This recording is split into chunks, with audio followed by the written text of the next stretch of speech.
renovated, and they did some replacement windows that I absolutely hate.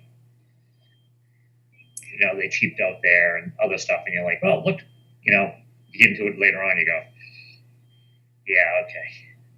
We have a ton of those. What were they thinking, or why did they do that themselves? Yeah, I'm pretty sure our kitchen wall behind the sink has no insulation in it, like zero. My neighbor redid theirs. My neighbor redid theirs, and they tore off the sheetrock behind the cabinets, and the house was built, and mine was built, and there was no insulation behind there. Yeah, I think this is from the 20s. I mean, they did have insulation in the 20s. It just, I don't think they did it on that wall. 18 or 19? Good point, 19. The original part of the house is 1803. Wow. Wow, think of all the people who lived in that house in that time frame. I keep thinking of all the people who died in this house. Hey, Christy, what's the sign in your lawn? I keep driving by too fast. Crew. Yeah, I had a few people. Row. I had a few people say, "So your daughter's doing crew?" I'm like, no. I know someone on the crew team. Just so you know, the speed limit in the center is 30 miles an hour. They have that traffic sign down the hill that says 30, so slow down. It's not that I drive fast. I'm a slow reader. But I've seen people go through there way too fast. So. Oh yeah, we're starting late enough. I am going to get it started though. Does anybody who know who Nijan Datar is? We have an attendee with their hand up, and you know what? I'm going to read our opener and start the meeting. Go ahead. I think they're a resident. Okay, well, I'm gonna go ahead and we're getting started at we had a set time at 7:45, so I'm gonna go ahead and start us, and then I'll see what that's about. All right, noting the time and the presence of a quorum, I call this meeting of the Acton Finance Committee to order. The town of Acton, in response to the COVID-19 coronavirus, is currently following guidance from the Acton Board of Health. Actually, we're a little delayed. Massachusetts Department of Public Health and the CDC regarding the virus and steps communities can take to prevent the spread, thus hosting this meeting virtually, though it will likely be our last one for a while, hopefully a long while.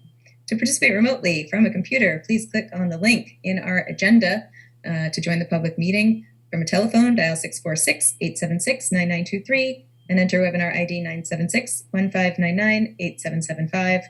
Telephone users may dial *9 to request to speak after joining the meeting.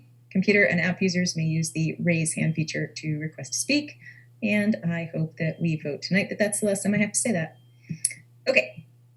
So since public participation, before public participation, quick welcome to Stephen Walsh, our newest associate member. You can see we needed more Steves on the screen, so now we have a third. Hey everyone, nice to be here.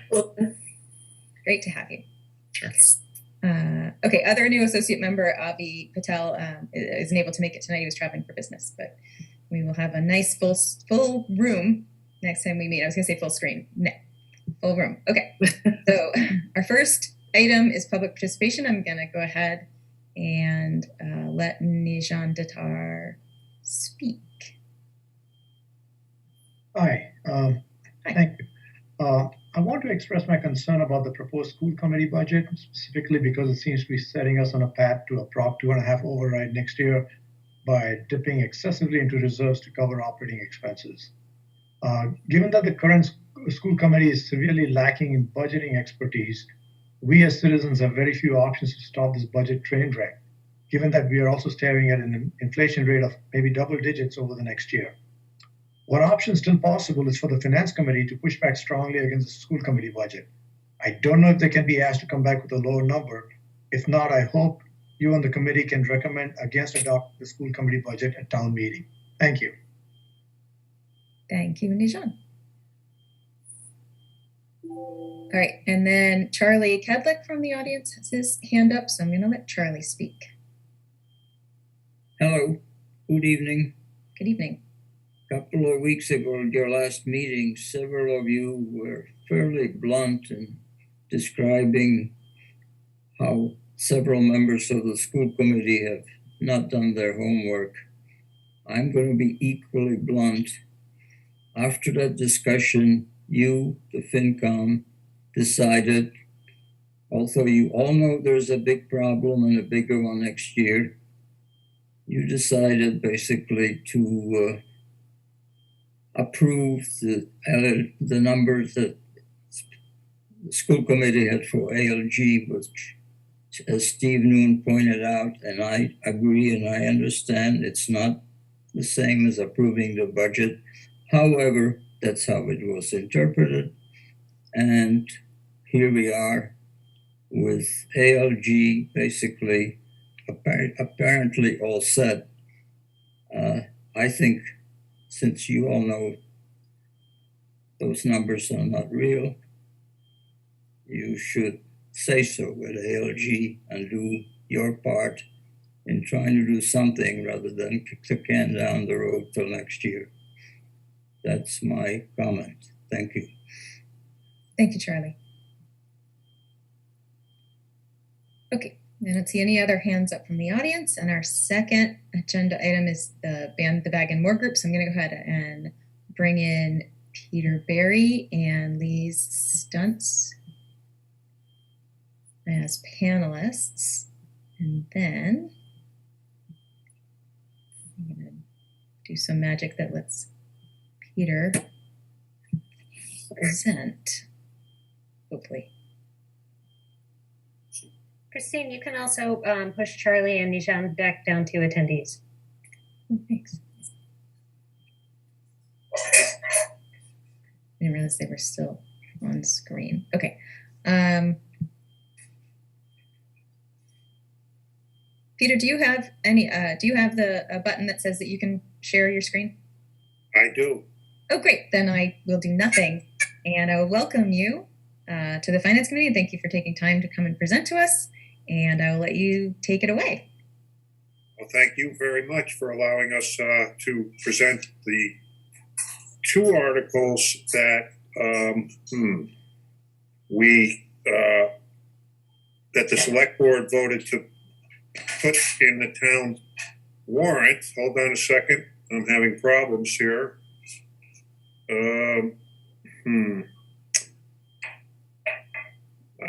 It says share content, but when I hit that, it comes up screen, photos, iCloud, Drive, website. Let's try that. No, doesn't say share screen, I don't think.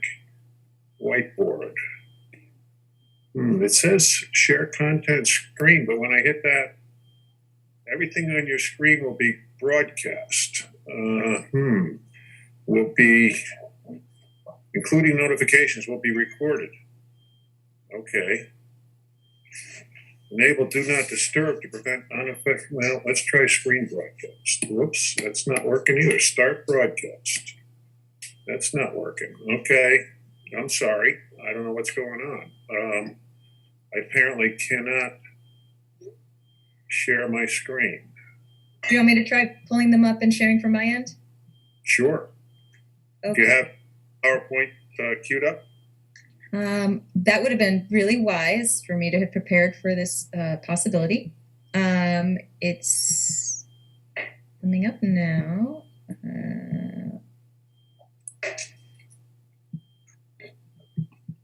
Talk amongst yourselves. This will just take a moment.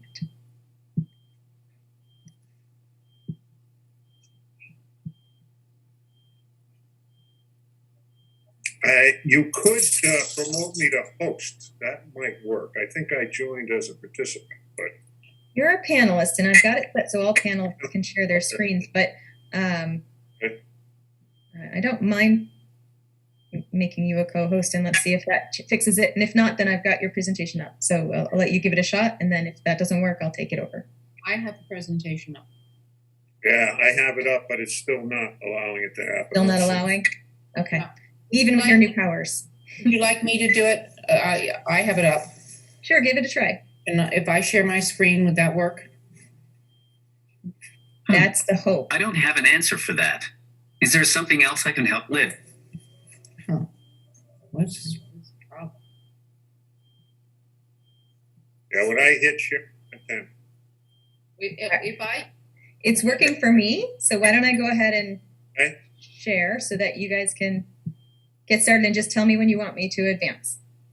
Okay, well, thanks very much again for allowing us to present our two articles. Again, the select board voted last week to put these two articles in the annual town meeting warrant. We are the Ban the Bag and More group, which includes myself, Peter Berry, Carolyn Platt, Caroline Tripp, and Lee Stuntz, who's with us tonight. This is a description of the two articles. We're asking you eventually to vote to support these articles before town meeting. The first one is an article which would ban polystyrene and disposable plastic reduction bylaw to keep polystyrene out of the waste stream and disposable plastic items out of the waste stream in Acton. The second one is a home rule petition. Will be an act authorizing the town to establish a minimum charge for checkout bags. Next screen, please. Okay, the first one is the disposable polystyrene and disposable plastic reduction bylaw. The reasons for the ban on sales of these items are the negative environmental impacts. Polystyrene is a particularly insidious environmental pollution.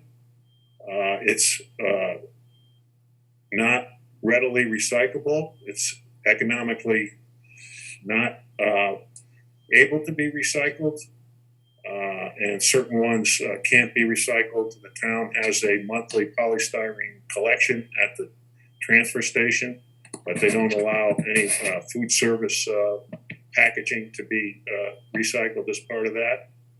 The persistence of styrenes persists for hundreds of years in the environment. They produce toxic fumes when incinerated. They break down into microplastics, which get ingested by wildlife, wind up in our wetlands and our green spaces, eventually are carried to the oceans where they are ingested by marine animals. They contaminate Acton's wetlands, green spaces, and roadsides because they're not readily recyclable. They have health impacts. Ingestion of microplastics via the food chain can carry toxins and other pathogens that may be carcinogenic. Probable carcinogenic genicity of styrene, according to the World Health Organization. Next slide, please. Scientific research on plastic, styrene, and health. The findings of University of Newcastle 2019 estimates the average global human ingestion of microplastics at as much as 5 grams, the mass of a credit card per week. Styrene, a chemical in polystyrene, was classified in 2018 by the World Health Organization's International Agency for Research on Cancer as a probable carcinogen. And I believe we included in the package another sheet with more studies on the health impacts of styrene. Next slide, please.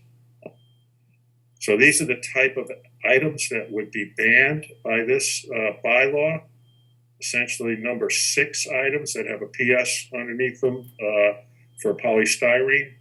White plastic cups that break down into little microplastics, the clamshells, tops, the black forks, knives, and spoons, clear plastic clamshells, plates and cups made out of polystyrene, the coolers that despoil our beaches particularly, and other food containers made from polystyrene. Next slide, please. We would also ban these plastics, straws, stirrers, chopsticks, and splash sticks. They tend not to be recycled. These are not polystyrene. These are any plastic. They tend not to be recycled and, again, wind up on the roadside in our wetlands and green spaces.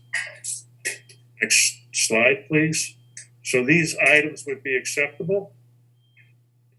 Food containers made from sugarcane or what they call bagasse, aluminum containers, paper containers, food-safe plastics. We are not trying to ban all types of plastic. These are more readily recyclable. Numbers 1 and 5, polyethylene and polypropylene would still be able to be used and sold in Acton. compostable drinkware, the white plastic forks and spoons that most merchants are using these days. They're not polystyrene. They're more recyclable and non-polystyrene cutlery. Those are the white forks and spoons, and paper straws and other paper or wood chopsticks or stirrers would be allowed. So next slide, please. Ben Jerome has already stepped up to the plate. Utensils upon request. I included the bylaw and the home rule petition in the package we sent. You would not be able to go and automatically have a plastic straw put in with your takeout packaging at local restaurants. You could ask for a paper straw and that would be provided. Or if you were inside, the merchant could have a dispenser that would dispense paper straws, or those white plastic utensils, which would be available for use, but would not automatically be provided by the merchant in every sale bag of takeout food. So that should save merchants some money, as well as prevent more of those kind of items being distributed to customers. Next slide, please. Now, Ban the Bag and More group talked to 56 businesses on Great Road in West Acton and along Main Street. 23% are already using alternatives to polystyrene products. 75% did still use some polystyrene, especially straws, which are particularly invasive and clogging up the plastic pollution waste stream. 3 businesses raised concerns about cost out of the 56 that the group visited. Next slide, please. Under the bylaw, the Acton Board of Health may exempt a business for 6 months in the case of undue hardship. The bylaw also provides that it would go into effect on January 1st, 2023, so that there would be a 6 or 8 month timeline for businesses to be able to come up with alternative products for the polystyrene products they may now use. We've tried to build into this bylaw protections that would make any impact on businesses less.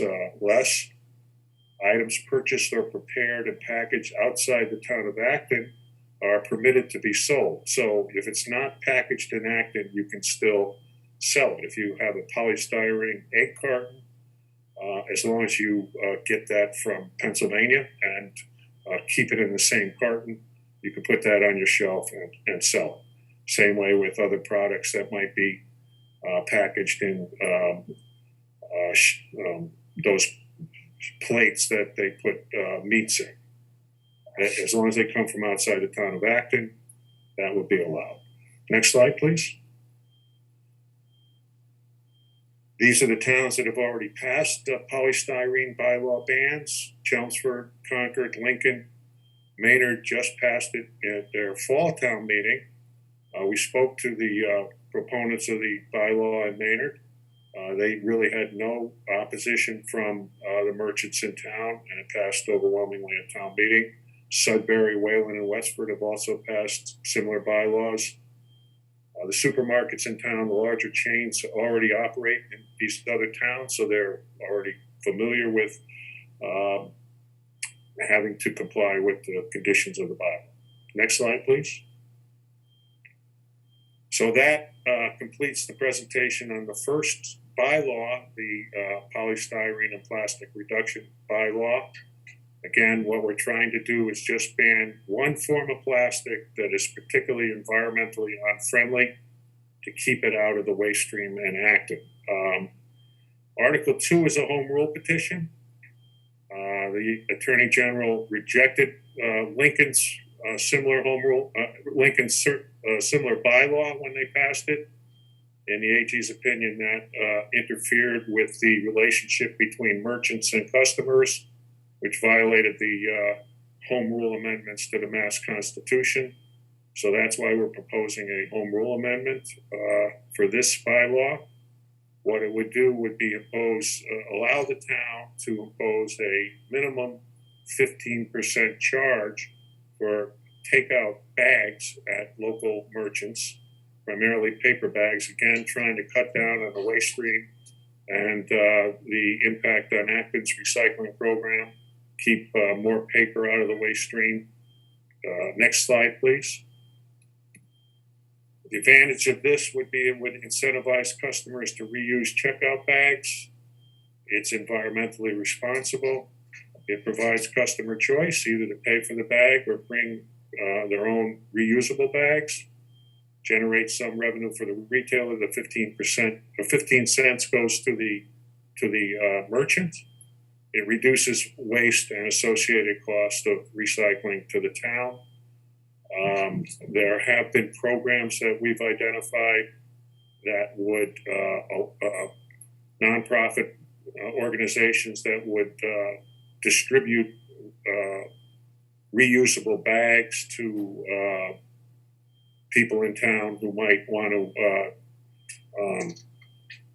not be charged the 15 cents, but still might want to use a reusable bag. So we think we can provide bags to people who are in need of them.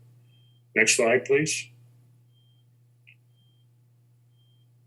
So Articles 1 and 2 advance the town's sustainability goals, which is a top priority of the Select Board, and protect human and environmental health. The Board of Health would enforce both of these bylaws. Cheryl Ball has said that her staff has the capacity to do that. They already inspect every food service institution in town for other kinds of compliance with health laws. And the Board of Health voted 4-1 to support the polystyrene and disposable plastic bylaw.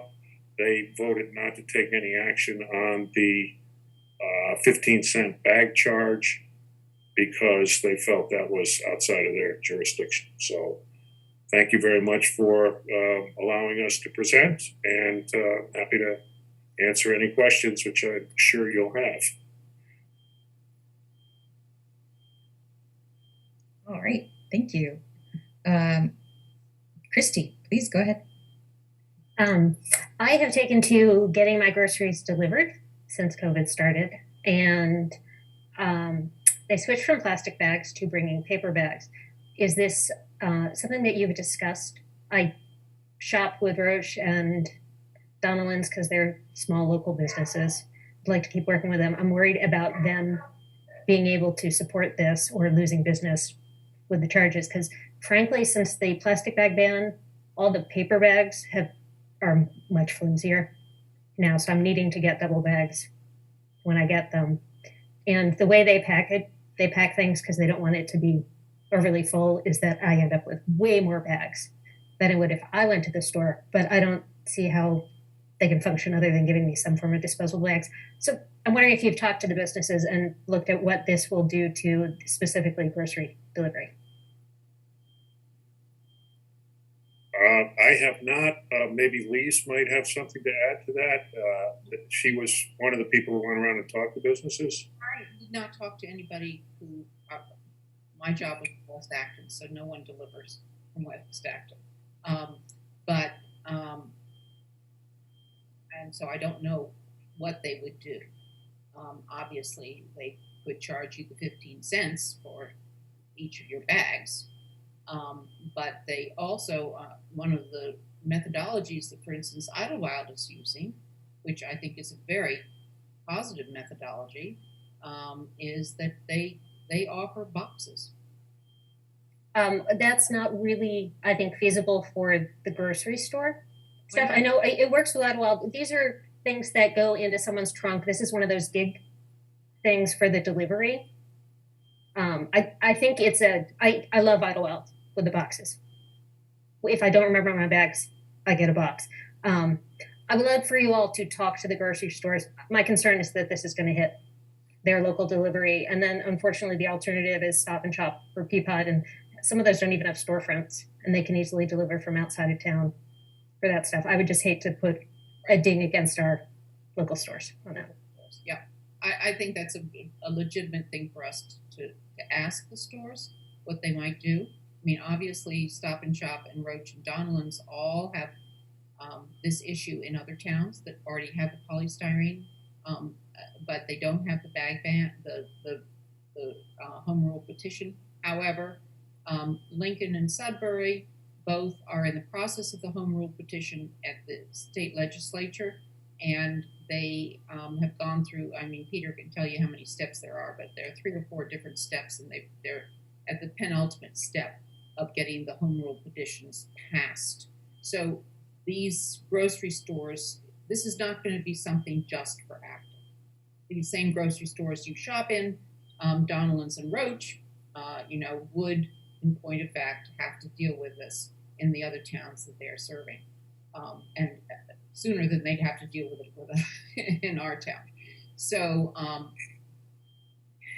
and it's certainly a very legitimate thing to ask them how they would deal with it, what they would think about it.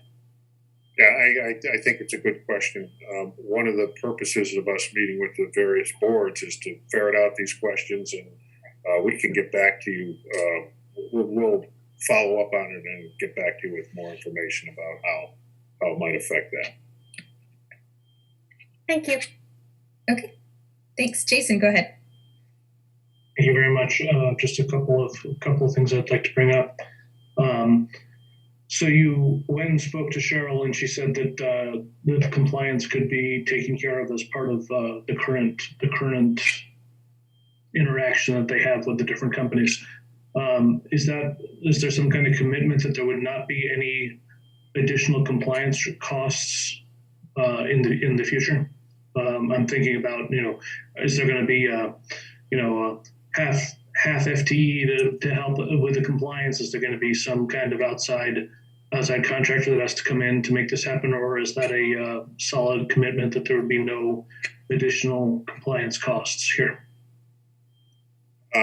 What she's indicated to us is they have the capacity to enforce these bylaws.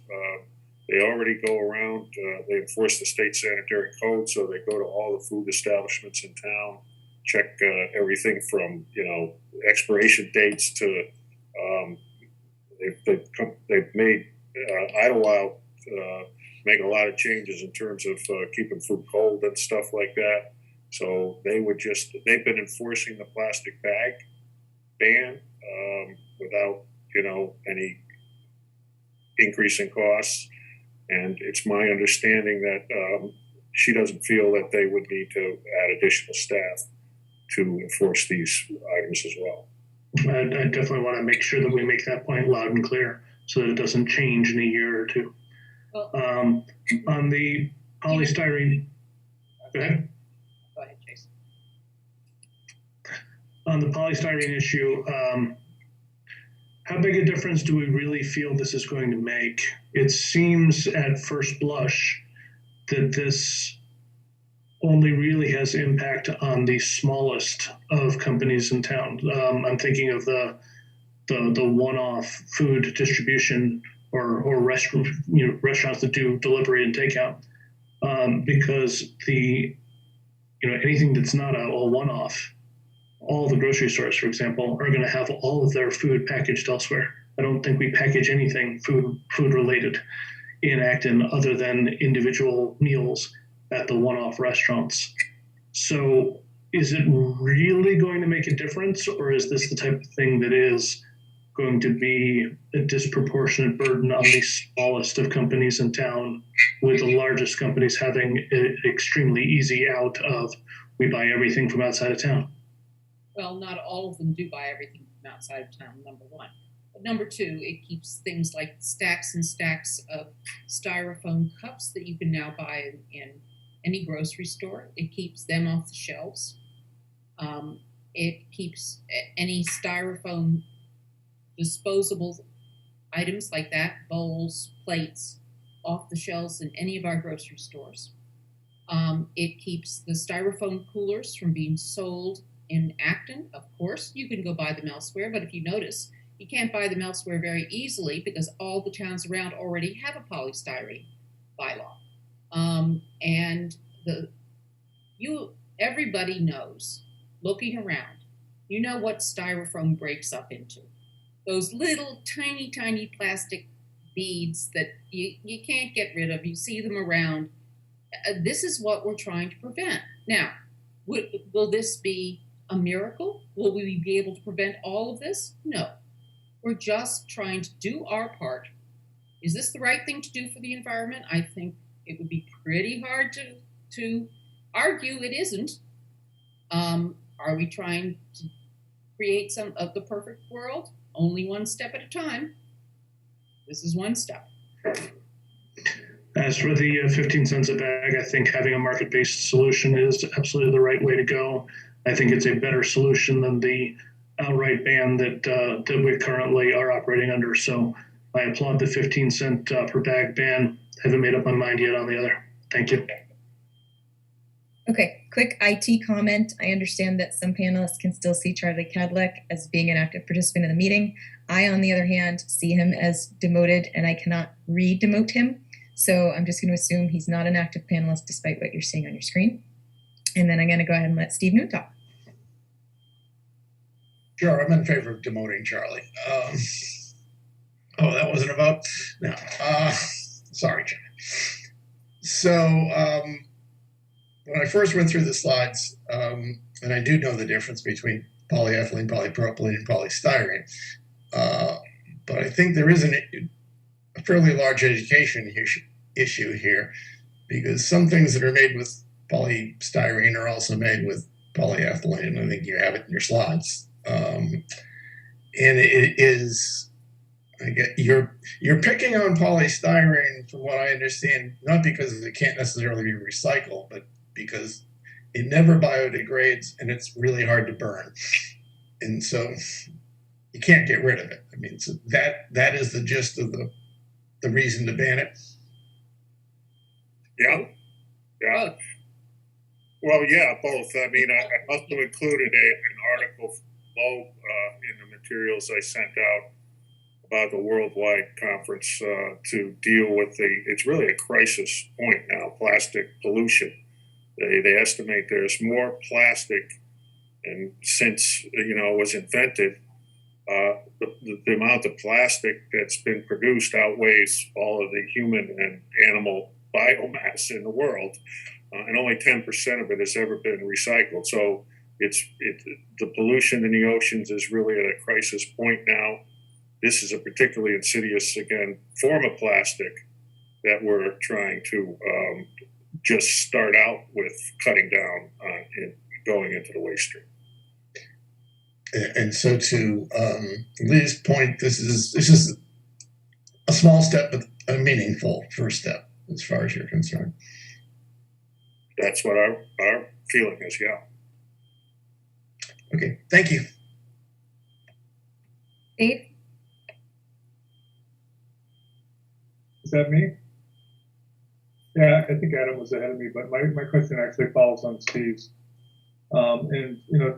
First off, thanks for presenting this material to the group. I think there's a little bit of confusion on my end, and it's not too much, but it's that you have polystyrene and then disposable plastic utensils sort of lumped into one group.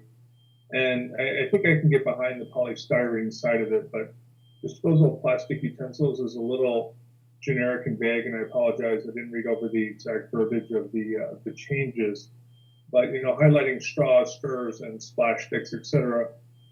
I think those are, to use your words, maybe a first step in the process. But I'd encourage you, when presenting the material, to maybe draw a finer line between the two groups of polystyrene and the just disposable plastic, and just specifically outline exactly what is disposable plastic. I mean, it's those four categories or those four groups. That would be a fair way to represent it. But right now, just left with deliberate questions of, okay, I get styrofoam and I understand, sort of the history there and a lot of the impact, et cetera. And then saying, Dunkin' Donuts and Acton can't have straws, for example, is another step in another direction. I'm not saying I'm for or against it. It just, the material that you presented, I think should draw a finer line in dividing those two groups. And please correct me if I misunderstood the material, but that's how I read it as it is. We did put them together in one bylaw. And I think you're right. And I think in our presentation at town meeting, we will talk a bit more about why we would want to ban straws and stirrers and chopsticks and splash sticks.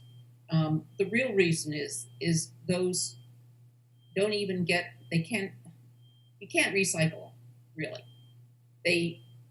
Turtles are found, choking on them, have died because of straws, and there lots of wildlife is being affected by these small pieces of plastic that are easily thrown out.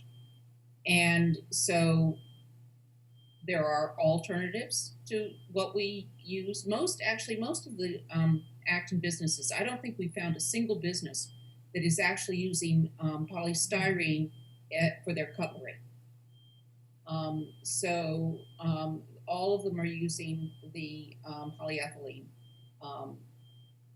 as their cutlery that they hand out. What we're trying to stop is the routine handing out of cutlery and straws every single time you go get a takeout or something. I know I get irritated with myself when I go get a takeout or and I go home and I realize, oh, I forgot to tell them not to give me that stuff. Because and I don't need it. And many people don't need it. So the idea of restricting them was so that it isn't a routine.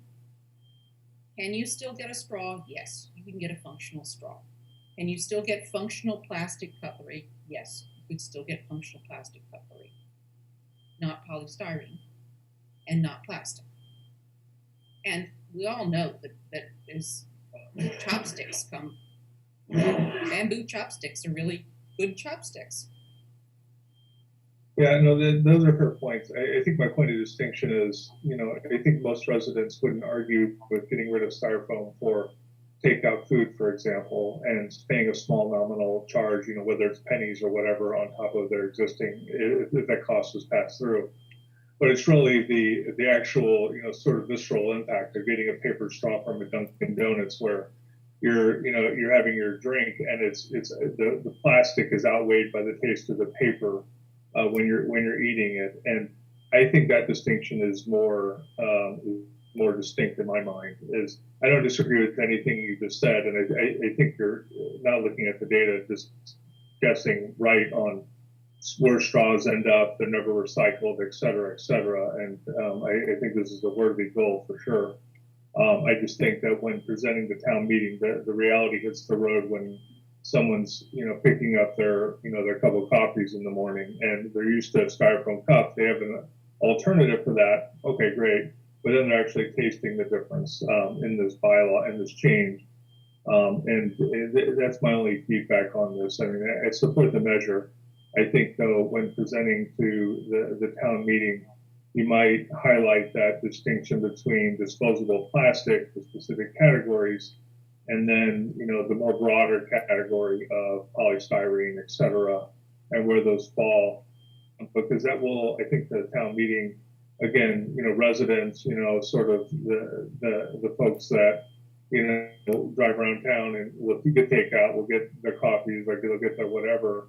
They may be able to appreciate that. And for me, I've had that experience in the past where I don't care whether it's really paper or not, as long as, I appreciate Christy's point, but I don't care whether it's paper or plastic or whatever, as long as the food or whatever that's being delivered is kept in some, reasonably good, situation for getting to my house. But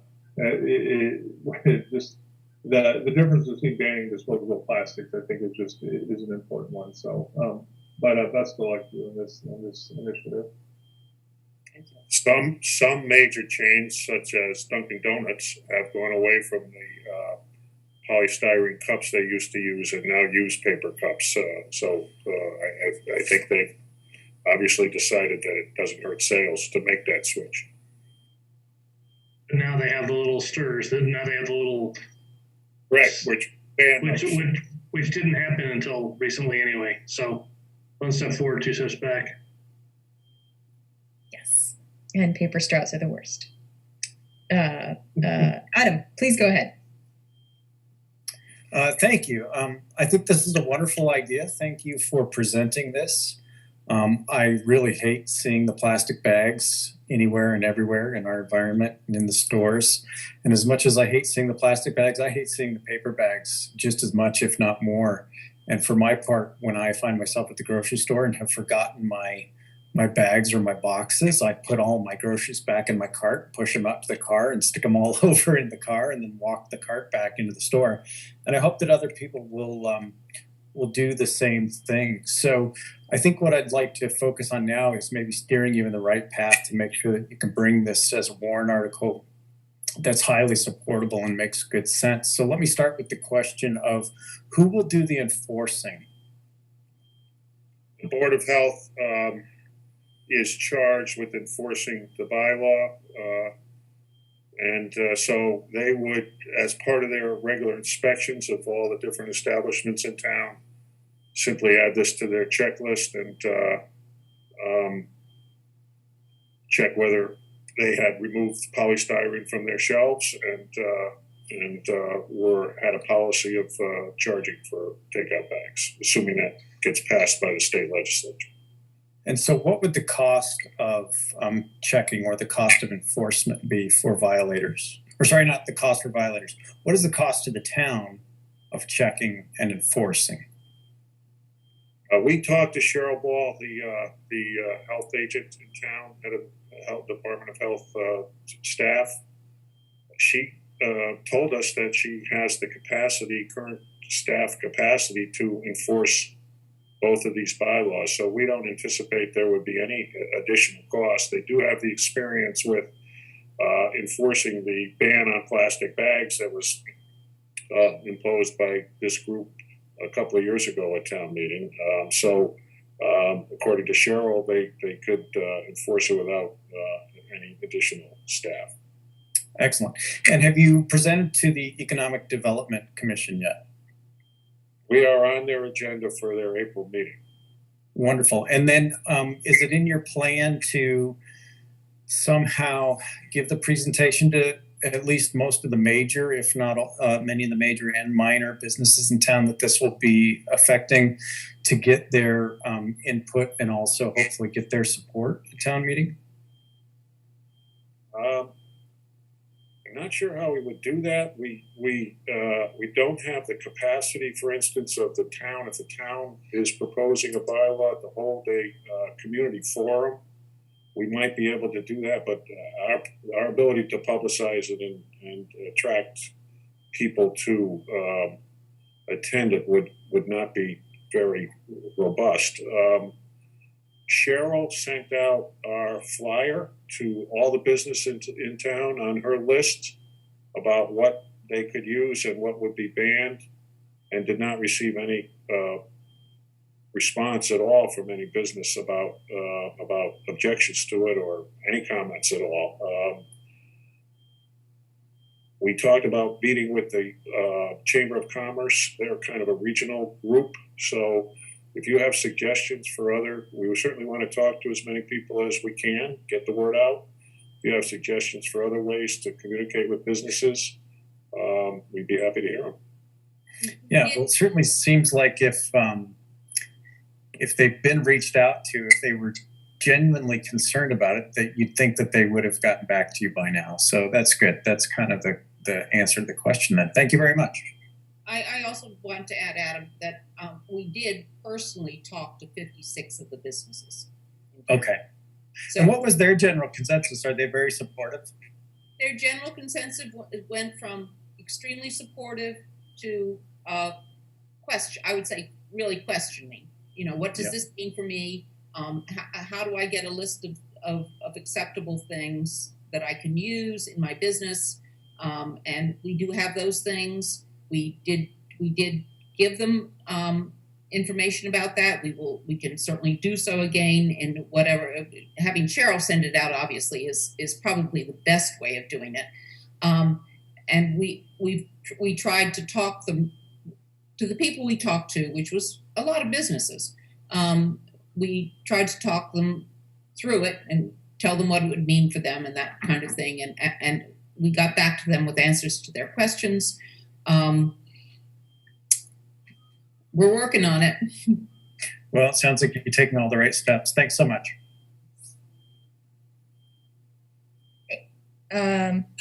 Mike, did you have some? Yes. Okay, please go ahead. Yeah, basically, wait, I'm having an echo here. Oh, now you're muted though. Okay. I don't know why there's echo. But anyway, I did talk to some businesses. They're not concerned. They would, especially with the recyclables. It's not going to have a cost impact on them. It's going to have a cost impact on the customer. Once again, I did have some comments about this type of container. You can see that. Got it. Well, it gets recycled. It's you can put it in a dishwasher. You can put it in a microwave. Yet you're going to outright ban them. And then we say a restaurant like Legend that put a sandwich in their cardboard container. According to the rules at the transfer station, you don't even want to take a pizza box if it has a pizza in it. If it had at any time a pizza. So, it just gets put into a landfill instead of being recycled. I just, the other issue I have is that it should be more of a regional thing. If every town has a different rule, it's just chaos. It's just the economies of scale. It just doesn't make economic sense that every town has a different set of rules.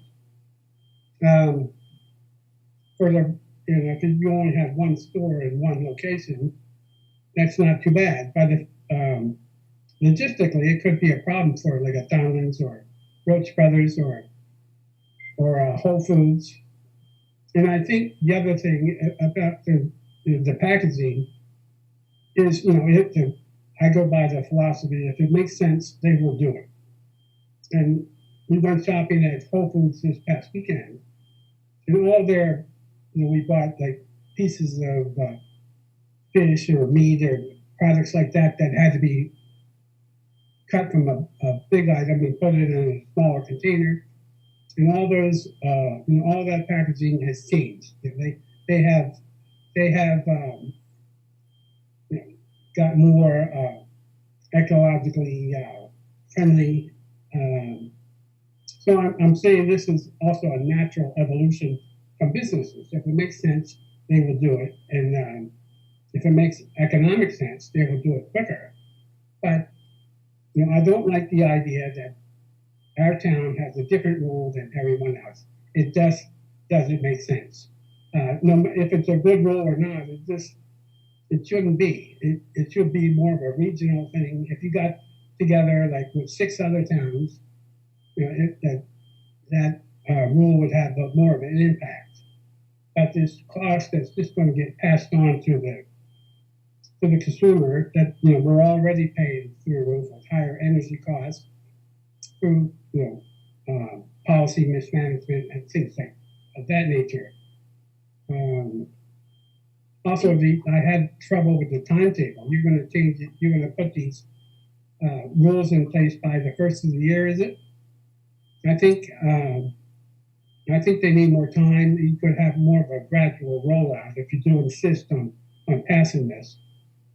More of a gradual rollout. I think it's too aggressive, especially when I don't think there are substitute products for some of these products. Like the paper straws just doesn't work. It cut the mustard. And you had like plastic water cups. What are you going to replace that with? I just think there's more homework to be done.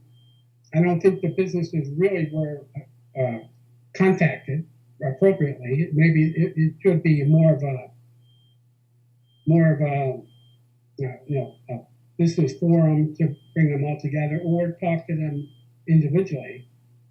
Also, what I didn't like is that you go directly to the select board without public hearing, without FinCom, without EDC, and it's like you're fast tracking the system, and it's something is rotten with that process.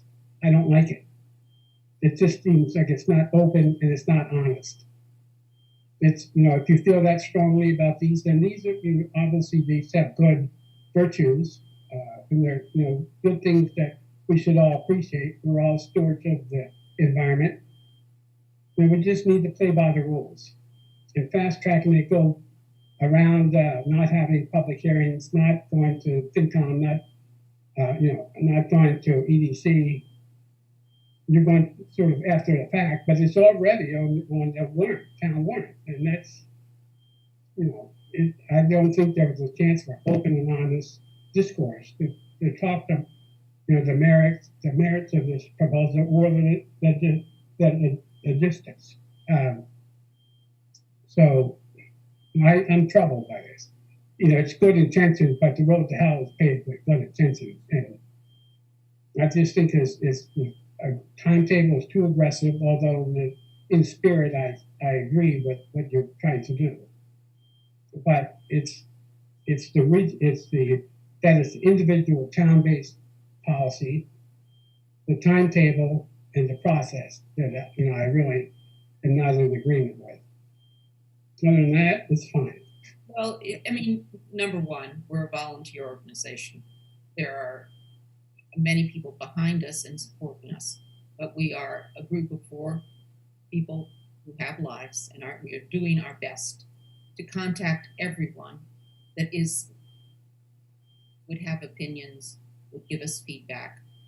We've gotten some very good feedback tonight, and I would like to say that in answer to your regional question, look at the towns that already have polystyrene bans that are actually almost totally identical to ours. They're all the towns around us. Maynard, Westford, Concord, I'll forget some, Lincoln, Sudbury, who have I forgotten? Chelmsford. That is a regional solution. We've been talking with all of those people. We have, we believe, tried to create a regional solution to this. And it does mean that the businesses who operate in our region will have the same bylaw in every one of those towns, basically. So we are trying to do a regional solution, and we think we have. And we are encouraging Acton to join all the rest of our neighbors in this. I have just a couple of quick comments. Mike, can you hear me? Can I just stop you just for a second, just because Mike's indicating he can't hear you guys, and I think you are talking directly to him, so we can hear. He had a problem with the reverberation or something before. I could hear him fine. Yeah, and we can hear you, Mike, but Mike is saying he can't hear what you're saying. But okay, so he will be able to hear when he listens back to the recorded video. So go ahead and say what you were going to say, please. I just want to say the reason we went to the select board early was because this is not a town proposal for the warrant. So we had to know that the select board would agree to put this on the warrant. Or otherwise, we'd have to go out and get signatures. And at the time of COVID, we thought that was a little risky. So we wanted to ask the select board to vote to put this on the warrant, both of these articles, which they agreed to do. And they did not vote to recommend it or not recommend it. So our strategy is to follow up with the EDC, with the FinCom, with the Council on Aging. We're going to the Green Advisory Board. any other suggestions you might have for input from businesses, we'd be happy to follow up on. And then when the select board gets down to whether to recommend this or not, all of those boards can have input into that decision. The timeline, 8 months before it becomes effective, there is also language in the bylaw, the polystyrene bylaw, that allows for a further 6-month extension. If a business can show a hardship, they have a overstock of products left that they want to use up before they would order different products, they can get an additional 6-month extension from the Board of Health. Okay, thank you. I hopefully, Mike, can you hear us now? Yeah.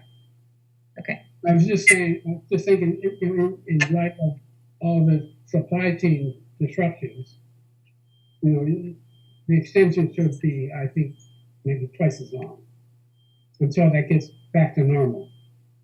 If they can't, if they can't get these products, or if they find them but they can't get them delivered, it's a problem. And they shouldn't be penalized for that. And if it makes sense, at least give the logistics a chance to catch up with the program. Okay, thank you. All right, so here are some of my thoughts. When the bag ban was coming into effect, I was notably, a minority against it, and not for reasons one might think. As much as I actually hate paper straws, I love the fact that my compostable Dunkin' cup and Dunkin' lid can go right into my Black Earth composting bin, and I don't have to feel bad that I didn't make my coffee at home just that day. So I'm for green initiatives and not, continuing to pollute our resources and our planet. So here's some of my thoughts. When we were doing ban the bag, a lot of the research showed that if you just ban the plastic bag, everybody switches right over to paper. You see very little uptick in people bringing their bags to the store. So I would love to know if any follow-up research was done to see if there was a reduction in bags leaving the stores, because paper bags are, as much as long-term environmentally, maybe not as bad as plastic bags. Upfront environmentally, the production is much worse than plastic bags, and they are thicker and heavier and cost more to transport, and cost more in gasoline, and being put on trucks. And so the upfront costs of creating more paper products doesn't necessarily offset getting rid of the plastic product in a way, especially if the plastic product has any chance of being recycled, which plastic bags were often reused and did have a chance of being recycled. And I understand it was a difficult chance, but it was there. So I would definitely love to know if there was any change whatsoever in behavior with just the ban of the bag. And one of the reasons I was against it is because some of my research suggested the only way to change behavior was to have a bag fee. So I'm for a bag fee, but a bag fee of a certain amount, because when bag fees were first introduced in San Francisco and in Ireland and a couple of other places, a low bag fee was ignored. It didn't really drive any behavior change. They had to hit the pocket at a higher amount. And I believe, I haven't looked at it in a while, I probably should have, but I believe that number was somewhere around 40 cents, which we're not even close to. So I would love to know if you all looked into any of what the right dollar or what the right charge amount is to drive behavior. And if your plan long-term is to work up to that number, or to do the 15% and then watch and see if it drives change in behavior. And if it does not, then move towards that. And of course, the other possibility being my son's up in Maine and you go to Walmart and you bring a bag or you buy a reusable bag. They do not even sell one-use bags of any kind. Because they're only selling fabric bags. So those are some considerations that I would have is this enough? And if it's not enough, why are we doing it? Similarly, I am concerned and have not looked into, but I am concerned, have we looked at what the alternative products do environmentally? It's great that paper is better, but sometimes that doesn't make it better environmentally. I understand that you're focused on pulling plastics out of the waste stream, and I think that's a great thing to be focused on. So I just want to make sure that we're not offsetting with something that has a greater carbon cost upfront or a greater cost to the environment in the production or shipping of or any of those things. So I hope we're looking at a holistic approach, looking at places that have already done the ban and make sure that they didn't just move to another, triangled number that isn't really recyclable or isn't safe for reuse, and that it actually drives a change towards a lower environmental impact product. So as far as the spirit of what you're trying to do, I'm all for it. As far as the ban fee, I'm concerned it's not enough. And so I would encourage you to go, if you haven't already, do some research on the answers to those questions and the questions of the rest of our committee. I think it's interesting to note that there's been a mini experiment going on at Idlewild. If you noticed, as soon as we banned the plastic bags, which, to give the Napoli's credit, they were totally for.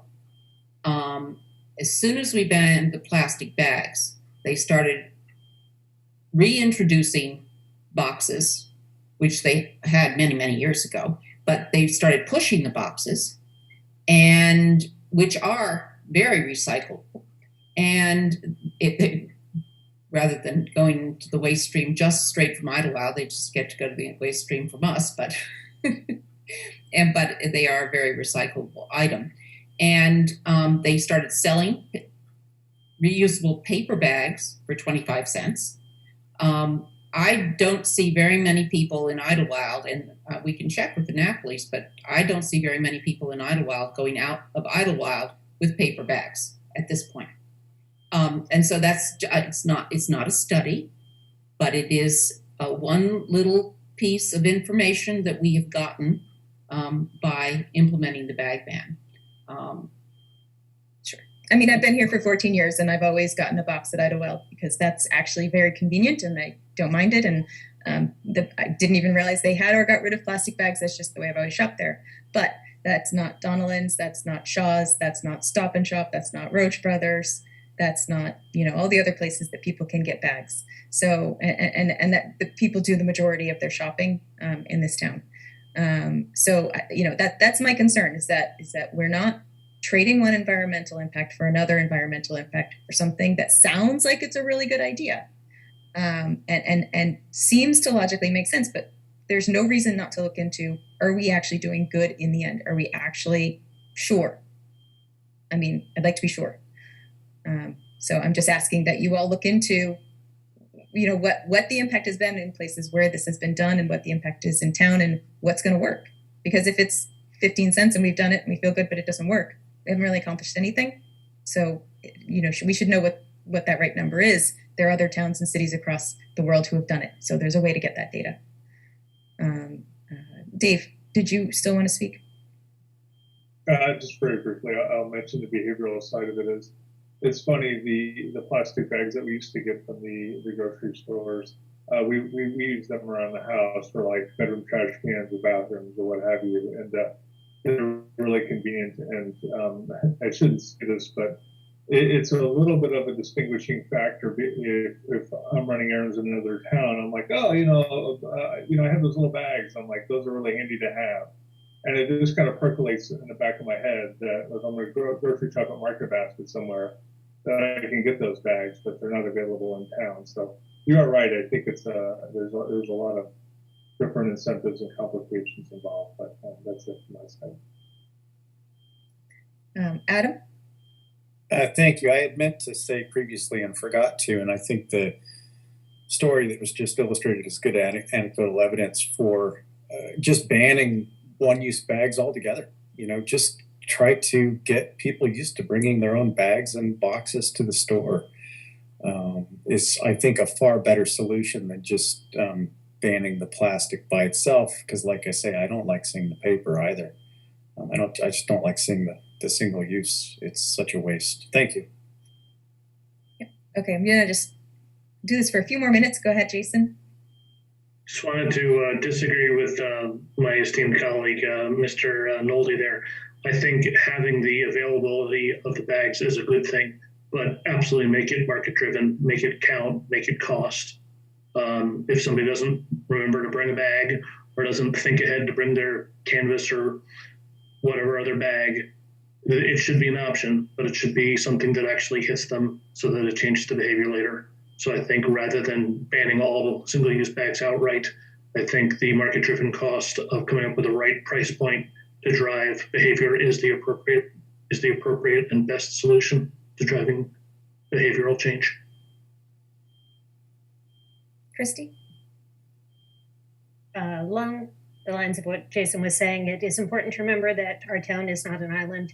People will come here from out of town and need to buy things. So having them some accessibility to bags for them is important. And as I recall, when Christine did her wonderful research on the plastic bag ban, that the upfront environmental impact of plastic bags was the cheapest environmentally, and the ordering was plastic bags, paper bags, reusable bags.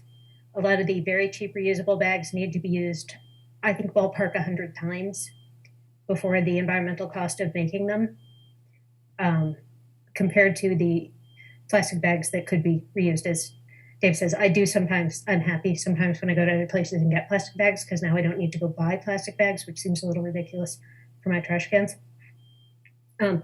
So I do not support the idea of wholeheartedly getting rid of all single-use bags, but I do agree that the price needs to be high enough. There was a study on daycares when they started charging people for picking up their kids late.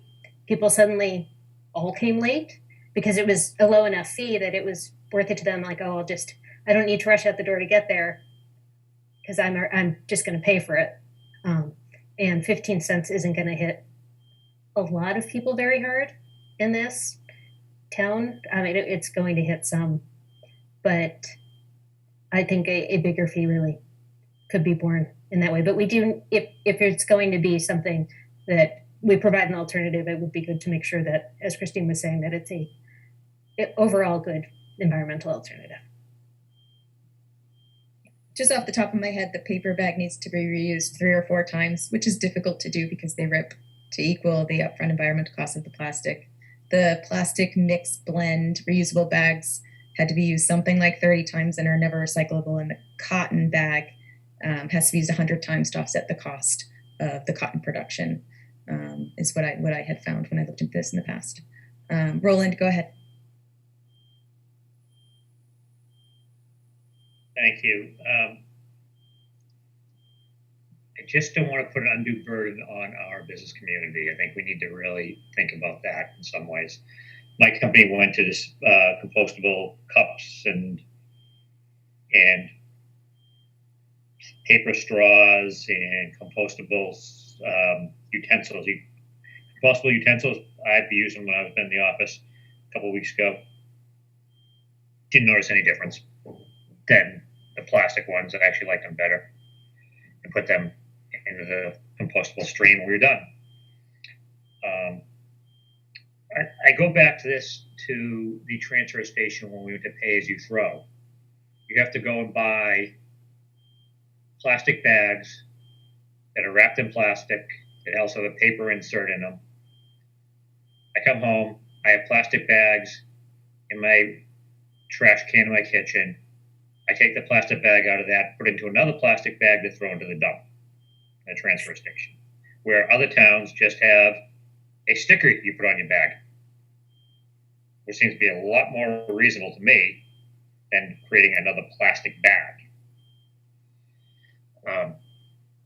And doing the compost at the dump, and I think that's great. And I think there is a need to be more environmentally cautious. But also, too, is what Christine's point and Christy's point just was, that not all reusable bags are made the same way. Some are made out of cotton, some made out of canvas, a lot of them are made out of plastic and some other type of material that just disintegrates real easily, and they're pretty much useless. And you get 10 uses out of them, and you got to throw them out. So it's just something to consider. I do roadside. We've done a lot of roadside, Roach Brothers curbside pickup, and they're plastic bag, and they have paper bags, and they double every single time. I went to Idlewild the other day to pick up some deli meats for work this week. Working at home. You want a bag for that? No, I don't need a bag. I always get a box from there when I do need a box. I have enough to go and do. Not that long ago, I did shop over in Maynard, and I was at Market Basket, and there were plastic bags. Now, Hudson Market Basket is paper. You can't get plastic. So I think it's somewhat of, I like it, and I think we should be going in that direction. I just don't want to see an undue burden on our business community and make it so that a business says, well, you know, it's too hard to do business in Acton. I'm going to go open in Maynard. I'm going to go open in Concord, to the detriment of our own community. And I'm overall supportive of this and going to someone that's not using all this plastic and everything. I agree with that. And I try to remember to bring reusable bags whenever I can, because I do agree with that. But sometimes if I'm on my way home from work and I'm having my vehicle, I'm not going to run home to go back out again, because that just does more environmental damage using a vehicle that for extra driving that I probably don't need to do. So just things to consider. Thank you. All right. I think we're good, and I really appreciate you coming to us with this, and I hope you have, gotten something out of our discussion, and I look forward to seeing what you end up bringing to town meeting. Thank you very much. Thank you. Very informative. Thank you. Appreciate it. All right. I have shown that they have left, but I still don't see Charlie. So if y'all still see them, and Charlie, I apologize for that, but they're gone for me, as is Adam. So Charlie is too. Okay, great. Adam is still here, though. That's good. I see when he raises his hand, but otherwise he's not on my screen at all. That's good. Okay. So, do we want to discuss that anymore, or are we okay for now? And that'll come up as a warrant item, and then we can discuss it further. Later. Good. Excellent. Okay, so we don't have any, moving on to Finance Committee business, we don't have any minutes to discuss. We are going to take some time with the Select Board Liaison Report.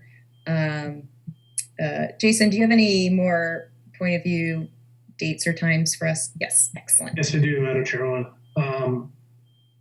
Looking for 2 volunteers for Douglas on April 27th at 7 p.m.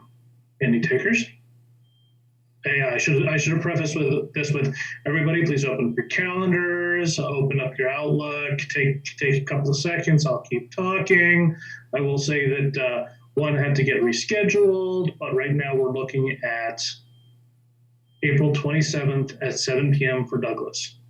Ooh, Dave's got a hand. Is your hand up because you want to take it? Dave's got one of them. Who else? If any of our new members are free, Isha saw me do a really fast one earlier today.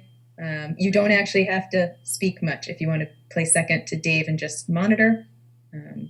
What is this? Sorry, what are we asking? Oh yeah, that would be helpful, right? So one of our big things is to develop a point of view document, and that point of view presentation basically outlines the state of the town and our recommendations regarding budgets and spending for the schools and for the town for the coming fiscal year. And so after we've developed it and we voted in, then we kind of go out to the community and present it to the select board, to the school committee, to different PTSOs. We try to get to the senior center and League of Women Voters and basically anybody who will have us. And so we tend to go out in twos with somebody taking the lead and presenting to that group. It usually is about a 20-minute presentation followed by questions. So if you're free and you're interested to see what that's like, we are going to present. Where are you presenting on April 27th, Jason? April 27th is Douglas. It's Douglas School. So we would go to a PTSO meeting probably around 7 o'clock at night, if that's something you're available to.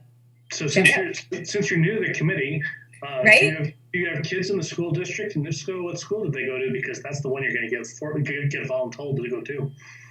Yeah, not Douglas. I'm happy to do it. Just I can tag along with Dave as long as he doesn't mind some dead weight. That's fine. No worries. We've all been dead weight at some point. I was dead weight today, so. I'll be dead weight. Yeah. Okay, the other one, unfortunately, we had to reschedule McCarthy Town because I was not fast enough to send the SYNAC. For those of you that are in the computer world, you'll understand that reference. So McCarthy Town was supposed to have been tonight. Unfortunately, it got pushed. We're looking for 2 people to do McCarthy Town on April 12th at 7 p.m. I see Roland and Christy. So the ones that were originally assigned are willing to go back and do it again. So thank you very much. They meet second Tuesday, so that's before this. It can either be that Roland and I show up. Oh, I don't know. That's another meeting night where, if all goes well, we'll be in person. So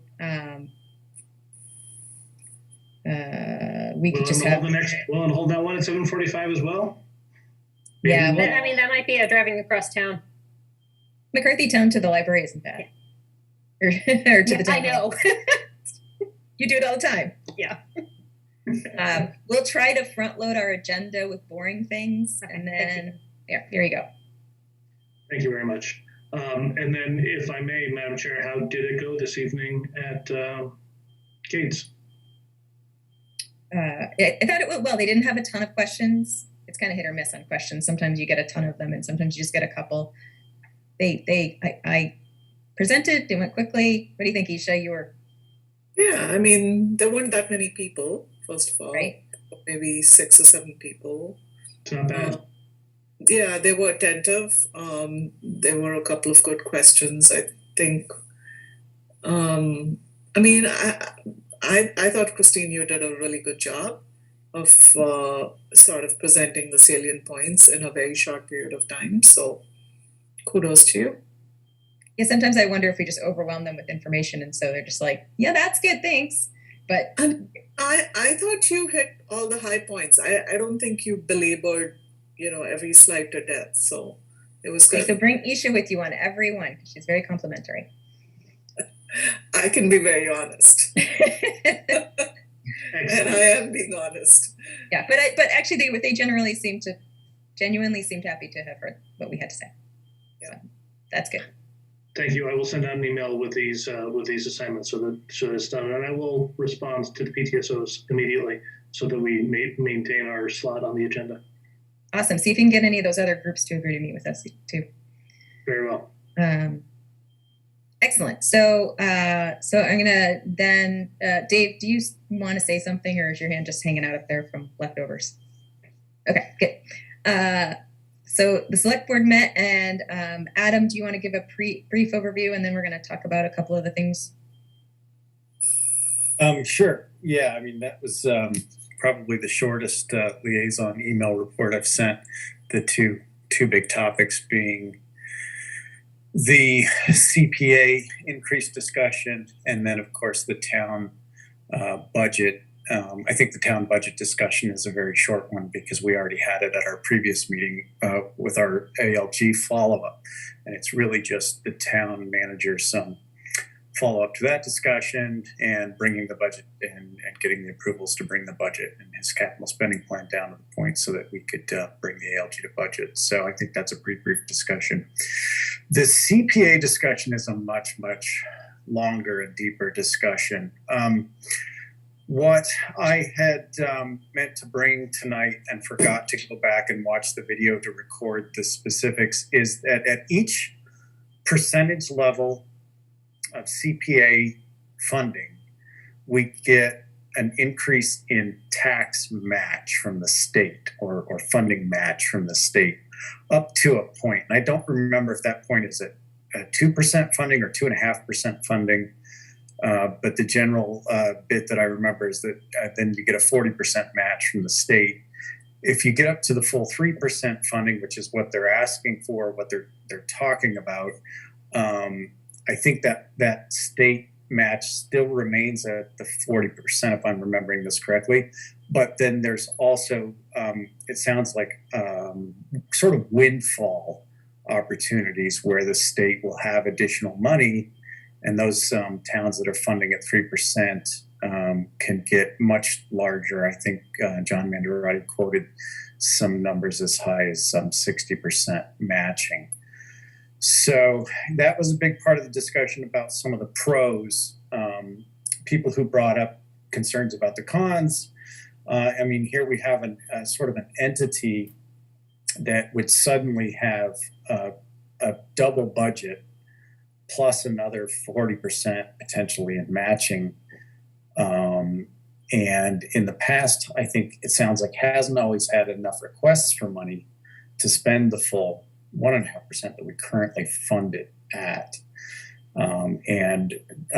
Yakubi, who is on the CPC, and one of the other members from the CPC spoke toward at least keeping it the same or not increasing it by much at the moment, for a simple fact that they felt that having choices to vet from improved the quality of the programs that are getting funded. And so there was some speaking to the point that, gee, if we had all this extra money, we would just be funding everybody who came and gave a request, whether their program has been properly thought out or whether their program has been properly vetted would be sort of irrelevant. They would just get the funding because the funding is there. So there were some concerns that way. But for the most part, the public members who got on to speak were all 100% positive for raising the CPA to 3% from the current 1.5%.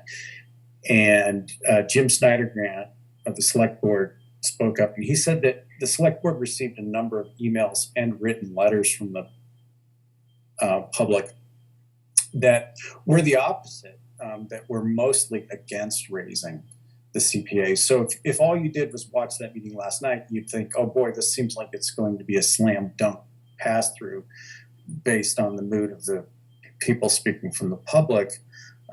So it was nice that Jim clarified that not the entire public was represented at last night's meeting. Certainly the board is not going to vote on this until at least their next meeting, because they wanted to wait to hear what the Finance Committee has to say about it. Plus the CPC is also meeting tonight, and they want to hear what they expected to be a lengthy discussion from the CPC internally about it. And then, of course, it needs to be voted at town meeting, plus then also needs to be voted by ballot. So I think that's a good general synopsis, and I think we can go from there on the discussions. Yes. Thank you. And I probably should have led with Steve. And do you know what the CPC or CPA are? I can guess, but no, I don't know. Okay. Yeah. So the Community Preservation Act is a fund of money from the state that towns are allowed to elect to tax outside of Proposition 2.5. Acton currently taxes our residents at 1.5%. And those funds are earmarked specifically for things like open space, low-income housing, and historic preservation, community preservation. Is that just those three, right? Am I missing anything? What is it, Roland? I know you'd know. I thought I was on mute. So it's recreation too. Recreation. The first three are mandated that they have to put at least 10% in. So it's a surcharge, but also the other thing to consider is that the first $100,000 of valuation on your house is not taxed. And a point of clarification is that David Martin said it was 60,000, not 60%. Right. There's other nuances that I'll talk about when it's my turn. So we put in 1.5%. We charge 1.5% to the taxpayers, and the state matches at varying amounts up to lately 40%. And I think there is some thought that if we maximize the most we could possibly charge is 3% to the taxpayers to fill those coffers, and that we would get a bonus of something that would have been around $60,000 if we had done that this year. There's a mix of what the towns around us do. They take part at different levels, everywhere from 1.1, and then a range all the way up to 3 that Mr. Mangiarotti read off at the select board meeting. So the discussion on the table for the select board is whether to suggest increasing what we currently take in from the CPA, and it's an interesting conversation and it's good to have. But what makes it interesting to me is that the CPC itself has not yet voted whether or not they want to do this. But it's a conversation that needs to get going because it does require a warrant article and a ballot vote as well. So general information to get you up to speed, and then I'm going to go ahead to Christy. Appreciate that. Sure. I want to start with a question that I suspect Adam can answer. Would this be a bylaw change or something requiring a 2/3 vote, or is it simply a majority vote for town meeting? The question was asked, and if my recollection of how it was answered was correct, I think it was a 51%. So I don't recall what the town meeting vote needed to be, but I thought the clarification question was whether or not it needed to be a 50%, 51% ballot. I'm sorry, Mr. Martin has his hand up. Can we? Yeah. Oh, good. Thank you. It's a majority vote at town meeting to put it on the ballot, and a majority of the ballot vote. Thank you. And one other thing I should throw in, Christy, and I'm sorry to interrupt you, was that if we raise it to 3%, I believe the dollar figure that was given was the average household annual tax would increase by around $350, $360, and that every 0.5% increase equates to $50 per year, I believe. I think that would be the total amount the average household would pay. The median household would pay, not the increase. So we currently already pay half that, so it would double to around $350. Okay. As Roland pointed out last meeting, taxes like this are 100% regressive. So this is another thing we do that makes our town less affordable. I had heard that this came up because of there being in the last few years significant requests above the overall request or above the money available. Went back and looked at the last 10 years of requests and chosen projects and realized that in the last 4 years, we have had significant requests from the town that were to some degree projectable and unlikely to reoccur. There were 2 years of $500,000 for the Acton Housing Authority for the Main Street project that we knew were coming and was going to be paid out of that. And we had this year the excessively large, just by comparison for all other requests that I saw, $1 million for the Asa Parlin House renovation. Those are not anything like common size requests. So I think projecting a need for those years is getting a different picture than what reality has been like. So I have some concern based on that.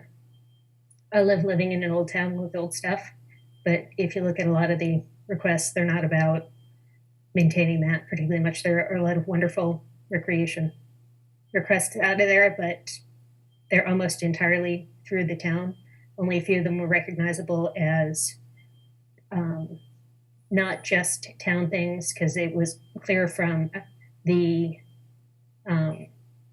dog park was one, and there was a Morrison Farm committee. Some of them were from committees, but listed as being town. There are a few projects that I question whether they're the sort of thing that would have normally been funded out of the budget. Our town manager is wonderful at finding grant money to pay for projects and taking them out of the operating budget. I would love to hear a description of the Kennedy project and the building down in the cemetery and how that was beneficial. Although upon reflection, that might have been making the building ADA compliant. Long story short, I think if you look at the actual projects that were requested and approved in the last few years, that there is an indication of a significant need for increasing our taxes. I would remind everyone out there that we are still dealing with the significant debt exclusion increase from the twin school building. And I still think there's a good chance we're looking at an override in the next few years. On top of all this, we're facing record inflation for my lifetime. And to be increasing everyone's taxes above and beyond that somewhat unnecessarily, I think it's not the time for that. Thank you. Thanks, Christy, and I hope you weren't suggesting that inflation will be record for the rest of your lifetime. I sure hope not. Roland, go ahead. Thank you. So I was past chair of CPC. I was also on the CPA study committee when we thought at that time to raise it 3%. And if you looked at what happens, to go back to the discussion, is that you then, if you tax the full 3%, then you qualify for rounds 2 and 3, which would have translated, I think, around $50,000 or something like that additional coming in from the state, on top of the match on the full 3% versus the 1.5%.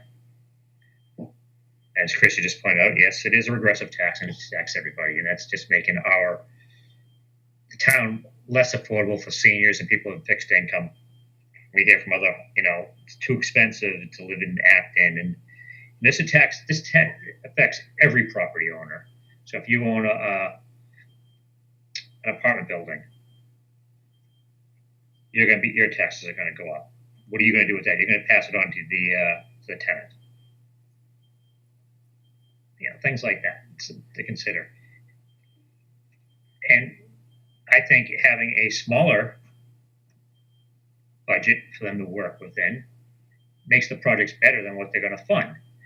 And one of them can be seen is, look at 2 years ago when, there's 3 years ago now, the old church building in South Acton, it's a private residence, it's condos, and they were having issues, and CPC gave them money and it passed that town meeting.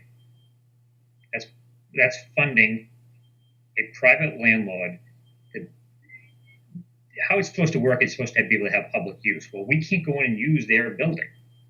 They're all private residences. Yeah, we get to get the visual effect of it, but that just tells me that they did not budget correctly in their things. They handled the damage and the necessary maintenance on their building. So the CPA money funded that repair, that work.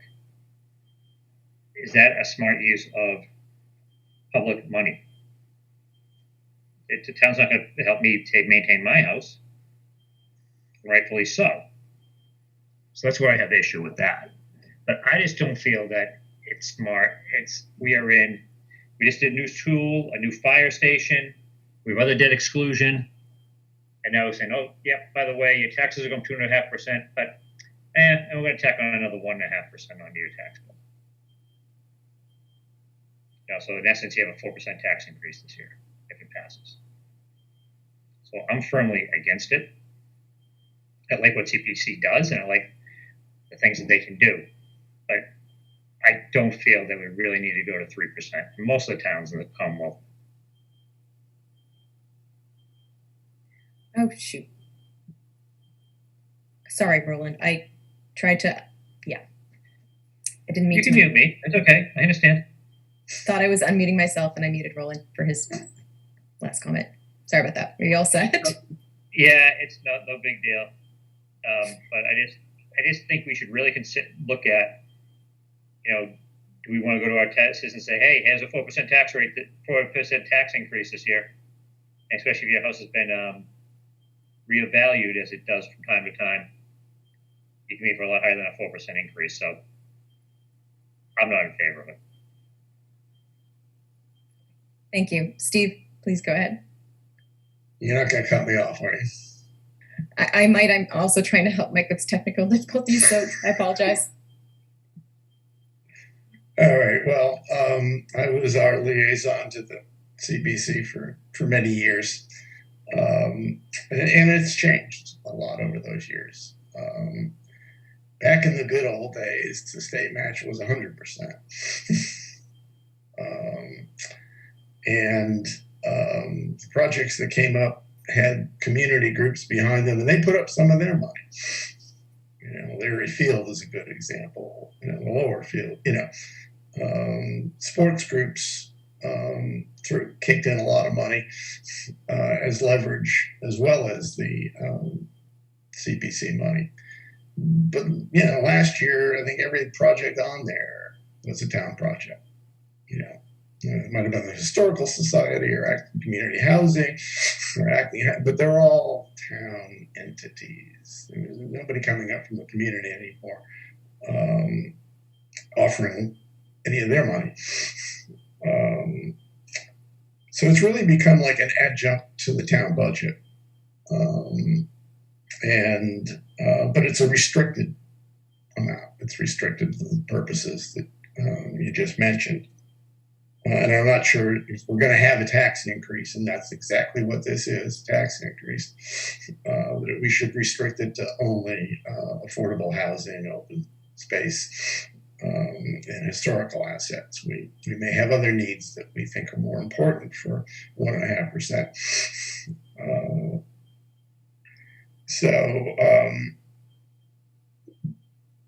Yeah, I agree with Roland and Ray Jacoby. The smaller amount makes them work. There have been years when there wasn't much to be handed out, especially on the historical side. They have to put the 10% aside, and they have in the past had set asides, and I think they still do have one because they couldn't find projects to justify the 10%. And the bigger question, and bringing it back to the public comments that we had, this is a lousy time to propose this. Yeah, we may be done with the ALG plan for 23, but we can't show that spreadsheet with 24, 25, and 26 on it the way it is, because that's misrepresentation at its worst. That's business as usual type numbers. But we know the teacher's contract, the police contract, the fire contract are all going to be negotiated. Well, 3 years ago, when they were negotiated this time around, inflation was running at 1.5%, 2%. And so the COLAs that were built into those contracts are all around 2.5%. Now inflation is running 6%, 7%.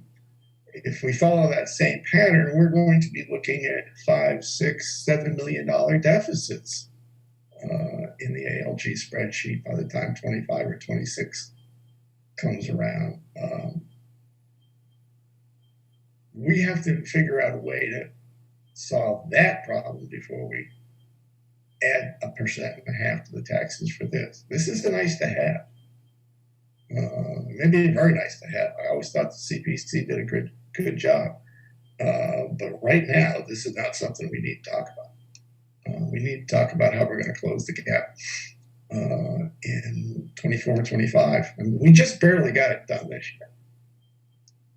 And that's with what we will look back on as very favorable collective bargaining agreements. Thank you. Thanks, Steve. Dave, go ahead. Yeah, Steve captured a lot of my points. I'll just follow up with a little bit of the data from the presentation last night. In the beginning, there was a 100% match, and this was well over 10 years ago, but the last 5-10 years, the match from the state has dropped off pretty dramatically. It just turns out in 22 that the match happens to be with a 40% handle on the number, but it had gotten to be as low as 17% as recent as a couple of years ago. And, looking at the material that was presented last night, the 5-year average is around 26%, the 10-year average is around 29%. So essentially, there's been a pretty dramatic decline statewide as more towns have, adopted the CPA, surcharge and latched onto some of the state funds. So that matching amount has dropped off really dramatically. And it just turns out that 2022, for whatever reason, is a much higher number than has been historically. Again, as recent as 2018, the number was 17%. And I'll just reiterate one point that Steve made, which I think is important, that, as this matching number goes pretty dramatically down, essentially this is just a blanket tax, but with very, very limited uses. And, we pointed out in the past that you could accomplish the same with an override and have as much flexibility on how you want to spend the funds as possible. So, on the surface, it's fair to say there's a lot of good projects behind this. I think that goes without saying, but you know, I don't want to channel one of the select board members last night, but, you know, I think he succinctly said that, you know, if there's a pot of money out there, there's always a lot of interested parties who have, you know, projects that they're interested in. And I think that's a really important point, that if this pot of money grows dramatically from increasing the surcharge, you know, of course there's interest in it. There's always, you know, there's always a lot of interesting projects around town. Are these must-haves? Are these nice-to-haves? Are these, you know, really nice-to-haves? And, you know, on its surface, just with the match declining so dramatically over the past 5-8 years, it's hard to get behind this, particularly to all the points already, you know, articulated. You know, the collective bargaining agreements, every other cost in town, the recent expenditures in the schools, the fire station, et cetera, et cetera. I won't go into that. So it's hard to, I think, from my view, get behind this for a variety of reasons. Okay, Adam, go ahead. Yeah, let me ask the question to some of our longer standing members, which is that, is there anything that the CPA and CPC can fund that can't be funded by just bringing an article to town meeting? I would say no, if I may. I would say no, but the difference is that it does allow for a fairly large war chest to be built up in the case of a large purchase that may require nimble movement, right? So if there is a large land purchase for open space or whatever that comes up, we don't have to worry about holding off against a developer or against a potential other purchaser, because while we do still have to go through the CPC process, we at least are able to prove that we've got the funds in place to move quickly. But no, it does not preclude. There is nothing that can't already be funded through an article at town meeting. So it really just gives us the ability to pull the trigger in a more timely manner. But otherwise, we could just bring an article to town meeting to make some of the additional expenditures if people brought projects to our attention. So it really sounds like maybe land purchases is the only advantage that would be gained by having the war chest. Would that be a correct assessment? It's also you know, leveraged to varying extents. But go ahead, Steve, and what were you going to say? Yeah, the advantage of CPC money is it's leveraged, and you're right. It's sometimes it's leveraged at 20%, and I don't think we're ever going to see 100% again. But and it's funded by fees at the Registry of Deeds, so it's a great real estate cycle. There's a lot of turnover going, so there's more money for funding now. When the cycle changes, you know, we'll be back down to 20% funding. Yeah, there's nothing you couldn't do with an article at town meeting. If you went in a time machine when we first put this one on the town meeting warrant and had the first election to establish it, most people thought they were voting for open space and didn't give affordable housing or historical things much thought. And that's still, I think, where the biggest amounts of money have been spent, and typically where one of the largest single appropriations from the fund balance is. But it still has to be appropriated at town meeting. Even though if you build up the war chest for open space, you still have a town meeting vote to use it. Yeah, thank you. So that was certainly, you know, one of the big discussion topics that kept getting passed around at last night's meeting and the previous meeting when they discussed this was the ability to set aside land for public use before all of the available land has been, you know, developed.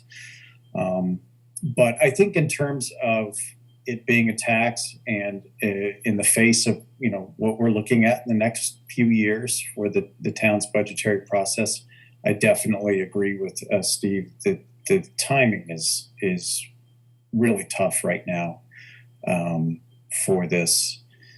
And I don't know that I could get behind it beyond anything other than a very small increase, and then only if that increase guaranteed us some additional level of matching that currently isn't available.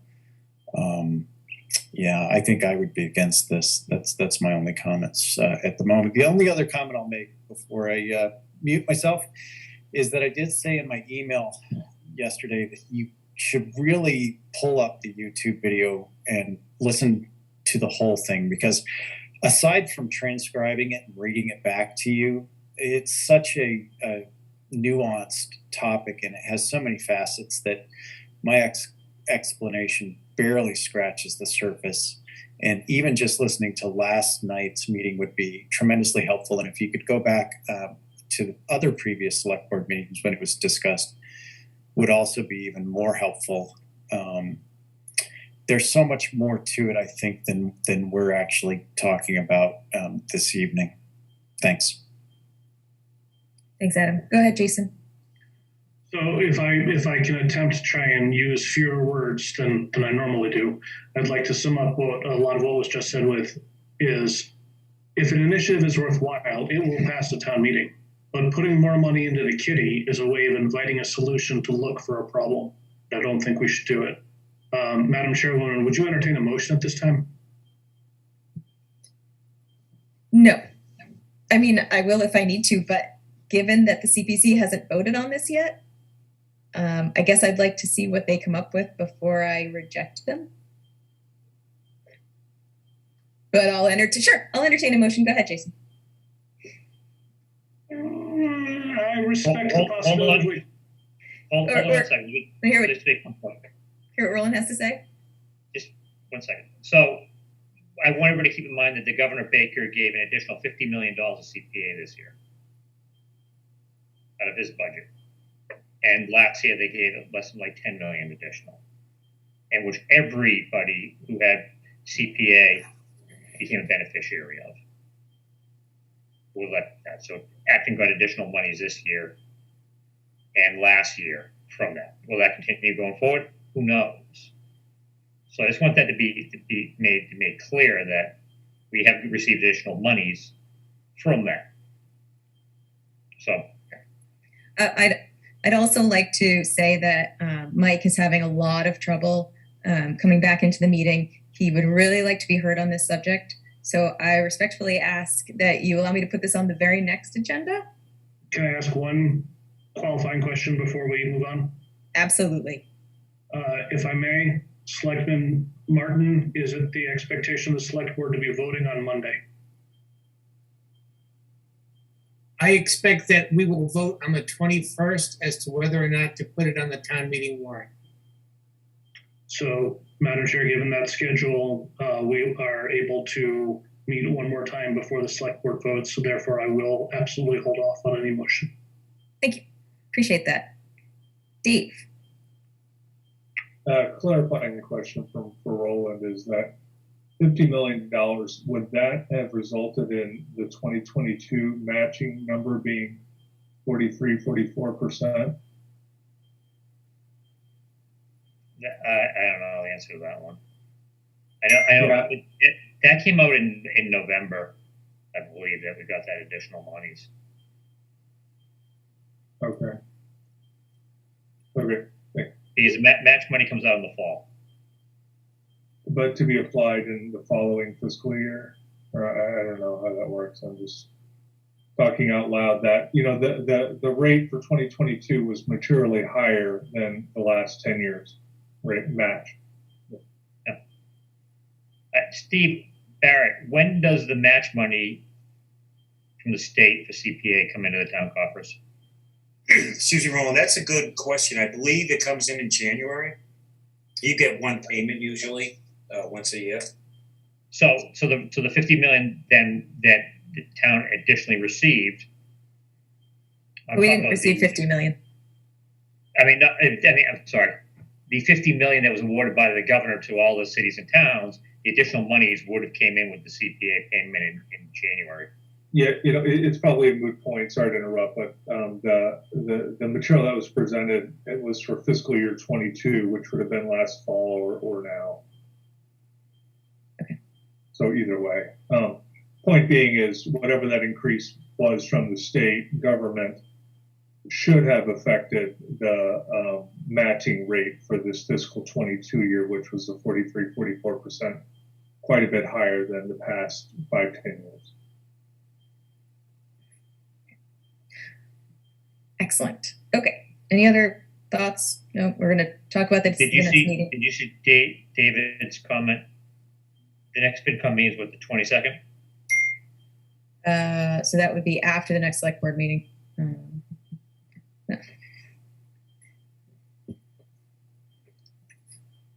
What? Go ahead, Dave.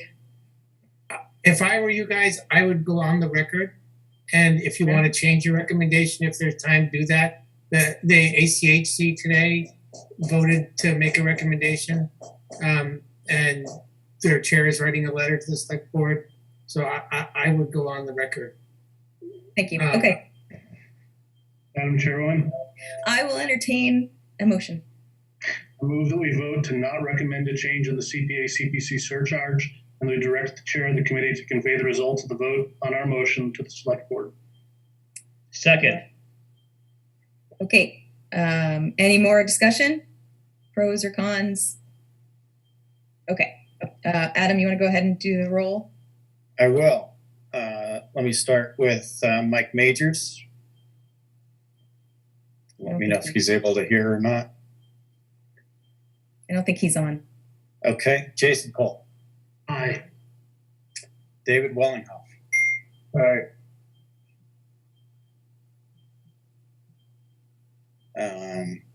Ishi Gangali. Aye. Steve New. Aye. Christy Anderson. Christy stepped away. Roland Borden. Aye. Christine Russell. I vote aye, and I don't know if it's legal or official, but Mike Majors also votes aye. Okay. And I will vote aye, so we have all ayes and only Isha was unavailable. Not Isha. No, Christy. Christy. Dave. Sorry. Sorry. Who was unavailable? It was Steve? Christy Anderson. Good grief. Sorry. Thank you. You should have been sleeping, Adam. The way I'm keeping these notes is difficult. For Christy. You're so similar, Isha. It's really hard to tell who you apart. It used to be me and Christy, and now apparently it's you and Christy. Congratulations. I'll take it.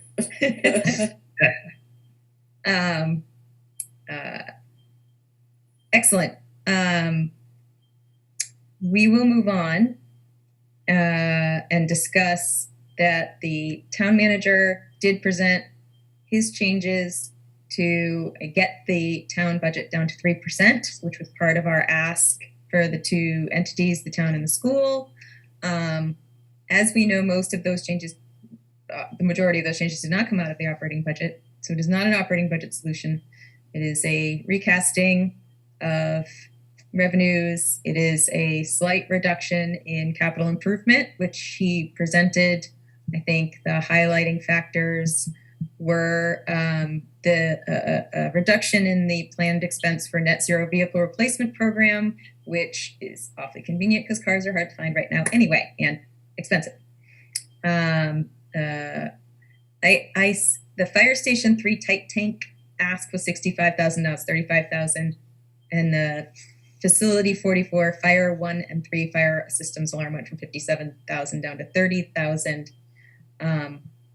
I don't remember exactly what the details were behind those two, but the town manager has offered to come and speak to the committee, clarify these changes. Does the committee feel that we need to hear from the town manager, or are we comfortable with where they have landed, and that the real conversation going forward is how we're going to handle our future operating expense issues? Steve, Noon. No, I don't think town manager has to come. I think those are fairly straightforward changes. It underlies my comment before that we just managed to balance this ALG plan. And the fact that he didn't really impact the operating side that much is good in terms of operations, but bad in terms of going forward. In order to have that same level of operations with a higher potentially higher collective bargaining settlement's going to cost us a lot. So that's just why I think I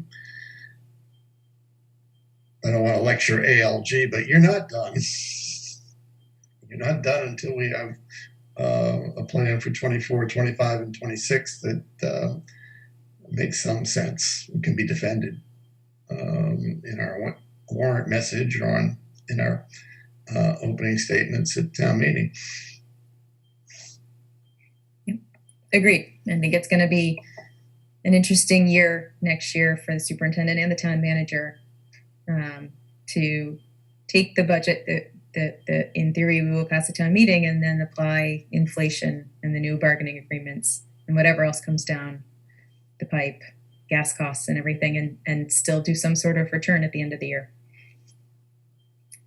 So do we have any other committee reports?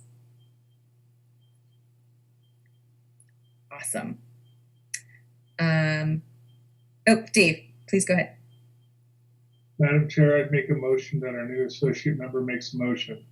I hold, please. I know we all want to get out of here. Any objections to meeting in person in 2 weeks and going forward? Excellent. Good. Any objections to another 7:45 start because of the point of view presentation timeline? Good. Excellent. Now I accept your motion of motions. So, Jason, you love this part. Would you like to entertain our newest member on his role to make this meeting end? Again, I do not wish to steal the thunder of those members of the committee who have served longer than I have, but it is the long-standing tradition that the newest member of the committee present on any given night be the person who has the privilege of ushering us out of meeting. So, as your first official act, now that you're part of the committee, we encourage you, may I say beseech you, to please make a motion to be done with this meeting this evening. Adjourn. The word you're looking for is adjourn. Got it. Is this Madam Chairwoman? Can I make a motion to adjourn? Yeah. That would be great. Oh, All right. We got a second. Well done. Adam, please call the roll. I will do my best. Hang on, I've got to go back to my list of attendees. Okay, Mike Majors. He says aye. Jason Cole. Definitely. Aye. David Wellinghoff. Aye. Stephen Walsh. Aye. Isha Gangali. Aye. Steve Noon. Aye. Christy Anderson. She definitely says aye. Okay. Roland Borden. Aye. Christine Russell. Aye. And I say aye. And Isha is so thankful that you're here so she doesn't have to do this anymore. You've got that right. Well, it'll be nice to see you in person in a couple of weeks, Stephen. Other Steve, have a great night. And thank you for staying up late, everybody. Thank you. Thanks, everyone. Take care. Bye. Yep. Night, David.